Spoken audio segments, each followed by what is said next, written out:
Hi, my name is Rabbi Israel Burns from Torah and the 12 Steps, and we're going to discuss an introduction now to the Big Book of Alcoholics Anonymous. The reason why we're going to do this series is because the Big Book is very central to our treatment program here in South Florida.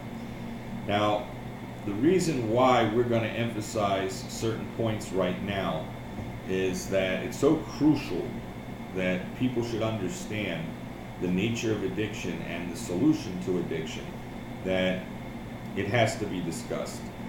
This book was written in 1939, and in this text it says, "Rarely have we seen a person fail who has thoroughly followed our path." That statement's true. Someone who thoroughly goes through the 12 steps correctly, as we do in our program, rarely fail. They don't relapse, they don't use, they're free, they're happy, they're normal, they're sick, no longer. Right? They are recovered alcoholics and addicts. Okay, as it says in the book.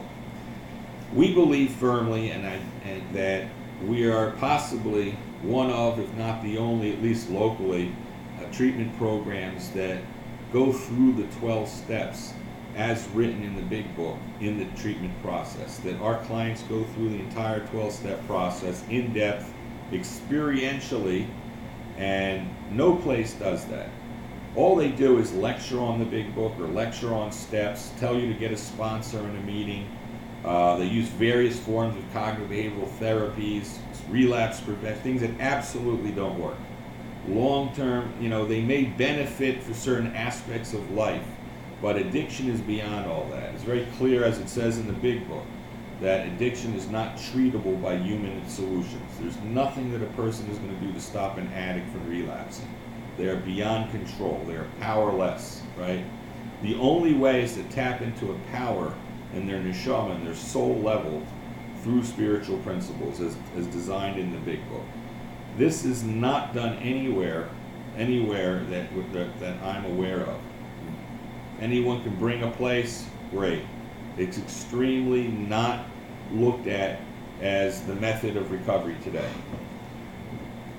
Almost it's an ancient text, and also almost as ancient as the Torah, but people believe that there's these modern scientific approaches, cutting edge treatments. This is nonsense. The numbers of recovery today are the lowest they've ever been, right? In the 90 percentile or more in the 1930s and the 1940s, the numbers are so low today that it's unbelievable, right? The relapse rates are astronomical.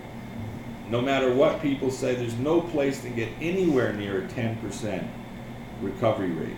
Nowhere near, right? Except for those like ourselves that go through this process, these 12 steps in depth, experientially. The 12 steps are a way of life. They're not a philosophy. They're not a marketing tool. They're not a treatment within a greater treatment program. They must be the program.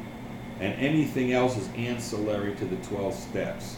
Any exercise, study, any type of therapy has to be ancillary to the core 12-step experience. It cannot conflict with it. It cannot compare with it.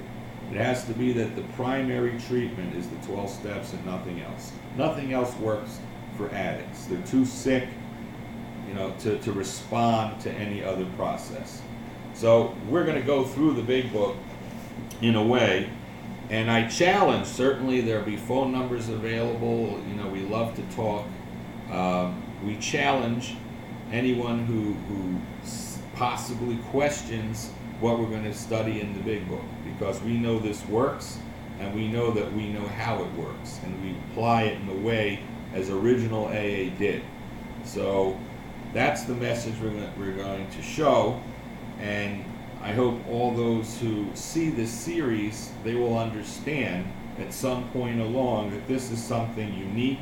It's something that is not discussed. It's something that's not heard openly in all these treatment programs.